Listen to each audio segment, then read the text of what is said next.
Za pristojne na ministrstvu imate tudi veliko vprašanj. Denimo, kako bo potekalo ocenjevanje. A žal tega odgovora še nimajo in tudi njih še čaka kar nekaj domače naloge. Odgovorili pa so na vprašanje, kaj bo z nacionalnim preverjanjem znanja in vpisi na srednje šole.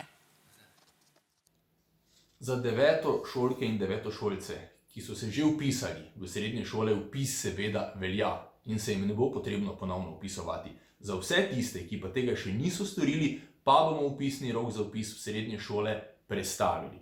O spremenjenih datumih pa bomo seveda tako šole, kot učence in učenke, kot javnost pravočasno obvestili.